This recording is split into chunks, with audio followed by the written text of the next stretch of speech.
তারেক রহমানকে এবং তার যারা মানে অন্যান্য তাদের যে নেতারা ছিলেন তাদের সবাইকে, ইনক্লুডিং আমার খুব প্রিয় ডক্টর মঈন খান, মঈন ভাই এবং খন্দকার মোশারেফ, তারপর অন্যান্য সবাইকে আমি ধন্যবাদ দেব, ফখরুল ইসলাম আলমগীর, এদের প্রয়োজন সেটাকে যদি আপনি গ্যারান্টি দিতে পারেন এবং সেই সংস্কার একটা প্রবহমান ধারা তৈরি করতে পারেন, এ কারেন্ট যদি তৈরি করতে পারেন, তাহলে আপনি হবেন নেলসন ম্যান্ডেলা। আজকে আমার যেন মনে হয় যে ডক্টর ইউনূসের জীবনের নেলসন ম্যান্ডেলা হওয়ার গতকাল আমার ভীষণ ভালো লেগেছে। আমি আসলে আল্লাহর কাছে শুকরিয়া আদায় করে আমি রবীন্দ্রনাথের আনন্দধারা বহিছে ভুবনে শুনছিলাম এবং তারপর পরই আমি আবার ফ্রেডরিক শিলারের লেখা খুব নামকরা কবিতা ওড টু জয়, এবং তার সুর করেছে লুডভিগ ফন বেটোফেন, ওই গান শুনেছিলাম গতকাল। কারণ আমার মনে খুবই একটা আনন্দ লেগেছিল যে ব্যাপারটা ঘটেছে গত 5ই অগাস্ট, এবং 1 বছর আগে যে একটা দারুণ দিন গেছে, যেদিন একটা স্বৈরাচারী সরকারের পতন ঘটেছে, তার 1 বছর পরে এমনি একটা যে ঘোষণা এবং বক্তৃতা, এটা আমার কাছে খুবই ভালো লেগেছে।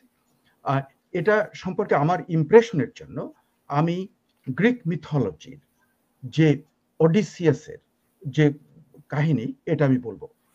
হোমারের যে ওডিসি নামে যে একটা মানে মহাকাব্য গ্রন্থ আছে, সেই কাব্যগ্রন্থের যে নায়ক ওডিসিয়াস, উনি যখন যাচ্ছিলেন স্ট্রেইট অফ মেসিনা থেকে ওনার জাহাজ নিয়ে, তখন তার একদিকে ছিল শিলা নামে 6 মাথা বিশিষ্ট এক বিশাল মনস্টার।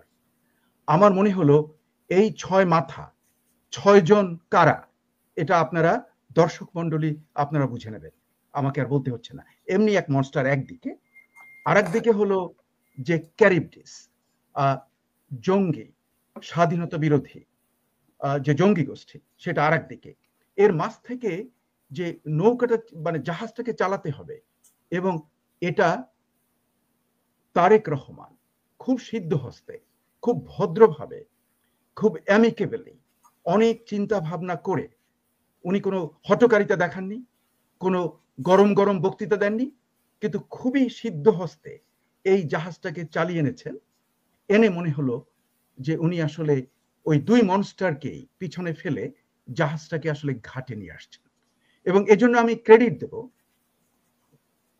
তারেক রহমানকে এবং তার যারা মানে অন্যান্য তাদের যে নেতারা ছিলেন তাদের সবাইকে, ইনক্লুডিং আমার খুব প্রিয় ডক্টর মঈন খান, মঈন ভাই এবং খন্দকার মোশারেফ, তারপর অন্যান্য সবাইকে আমি ধন্যবাদ দেব, ফখরুল ইসলাম আলমগীর, এদের সবাইকে।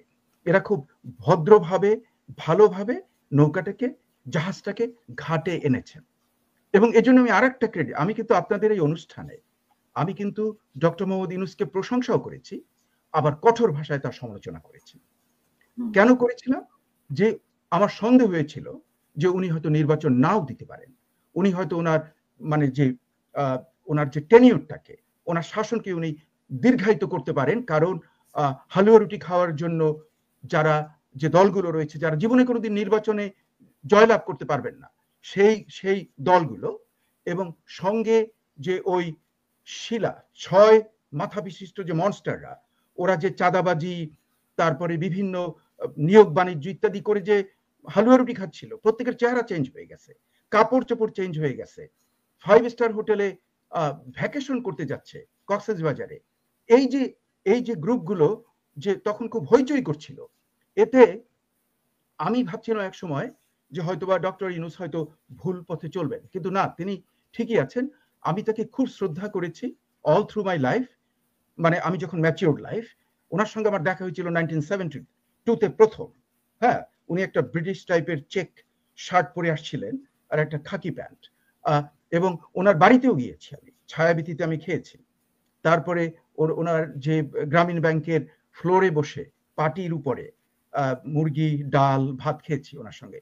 এবং আমার ছেলেকে উনি রেকমেন্ডেশন দিয়েছিলেন, এবং আমার ছেলে হার্ভার্ডে গিয়েছে, ও এখানে এখন খুব নামকরা অ্যাটর্নি, খুবই খুবই successful, one of the top leading young attorney in USA.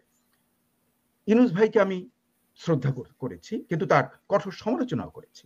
কিন্তু আজকে আমি তাকে বলবো যে আমি আগে যেটা বলেছিলাম, যে আপনি যে একটা ডেমোক্রেটিক ট্রানজিশন উইথ ন্যূনতম সংস্কার যেটা প্রয়োজন, সেটাকে যদি আপনি গ্যারান্টি দিতে পারেন এবং সেই সংস্কার একটা প্রবহমান ধারা তৈরি করতে পারেন, এ কারেন্ট যদি তৈরি করতে পারেন, তাহলে আপনি হবেন নেলসন ম্যান্ডেলা।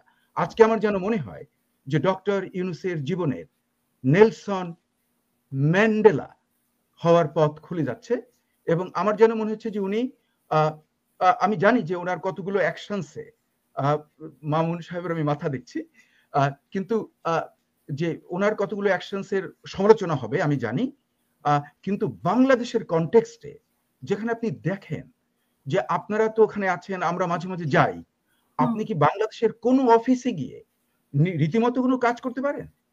সব জায়গাতে ঘুষ, মানে বাটপারি, এ তো একদম সমস্ত দেশের রক্ত মাংসে ঢুকিয়ে দিয়েছে। সেখানে আমি কতটা প্রত্যাশা করব? কাজী আমি যতটা প্রত্যাশা করেছিলাম, হ্যাঁ, আমার মনে হয় ডক্টর মোহাম্মদ ইউনূস হি অ্যাচিভড বিয়ন্ড মাই এক্সপেকটেশন। কাজে আমি আজকে এই আনন্দের দিনে আমি দুজনকে দারুণ সাধুবাদ দেব, তারেক রহমান এবং ডক্টর মোহাম্মদ ইউনূস। অসংখ্য